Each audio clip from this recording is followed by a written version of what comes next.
People-pleasing isn't kindness, it is a fear response with very good public relations. This part of the relationship drop series. This is episode 25. Think about the last time you said yes when everything you wanted to say no. You felt it, the small sink in your stomach, the moment the word yes left your mouth, and then stranger relief.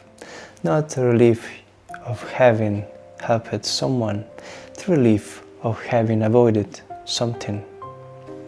That feeling, the dread followed by the relief, is the most honest thing about the entire exchange, and it tells you something that you have probably never let yourself see clearly.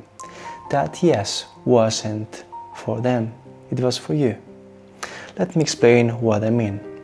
We are taught to see the person who always says yes as kind, generous, selfless.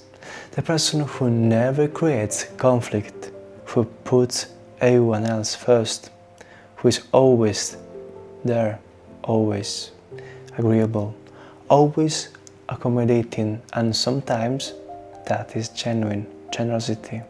But very often it is something wearing the costume of generosity. Something with a completely different origin, a chronic pattern of pleasing people isn't personality trait. The research is clear on this. It is a fear response, fear of rejection, fear of abandonment, fear of being seen as difficult, fear of specific discomfort, of someone being displeased with you. And the yes is the first way to make that fear go away, not to help the other person, to remove the threat of their disapproval from your own nervous system. The please isn't for them, it is for you. And that isn't a moral failure, it is a survival strategy. And that usually started a very long time ago, because the pattern almost always starts in childhood.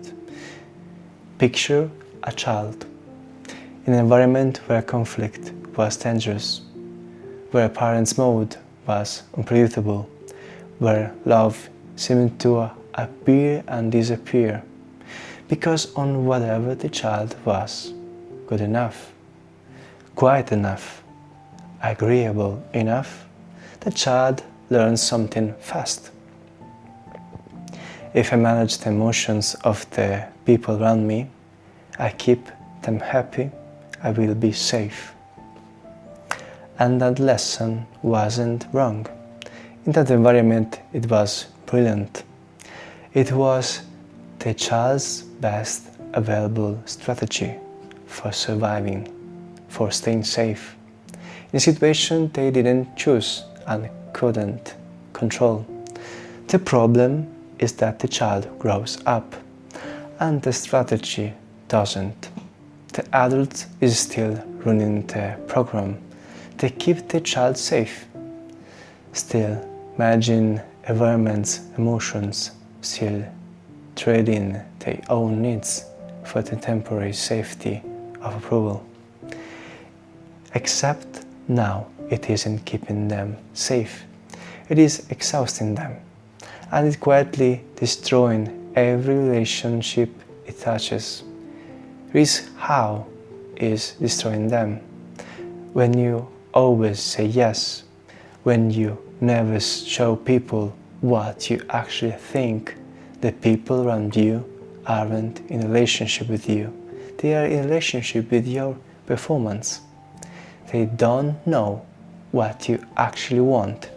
They don't know what frustrates you. They don't know what you need. Because you have never showed them. You have shown them a version of you that is always fine, always agreeable, always available. And then And this is the part that reveals what is really happens. You resent them for not knowing, for taking, for not noticing what you never allowed them to see. That resentment is the tell, because the genuine generosity doesn't produce resentment. When you give something freely because you want to, there is no bill attached, no quiet score being kept, no slow build-up of bitterness toward the person who received it. But fear-based compliance always keeps a score because it was never really a gift. It was payment for safety, for approval, for the avoidance of conflict.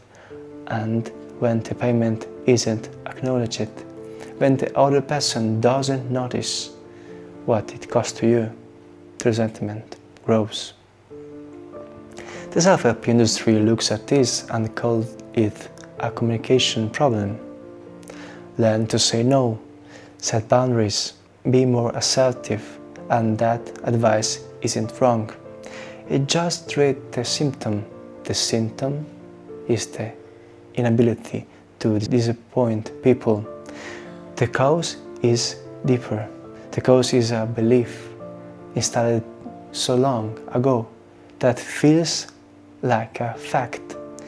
The belief that disapproval means abandonment, and that abandonment is unbearable until the belief is examined, until you actually look at it and ask whether it's still true. The no will always be harder than it should be, because you aren't just saying no to a request, you are risking in the old logic of the child your entire safety.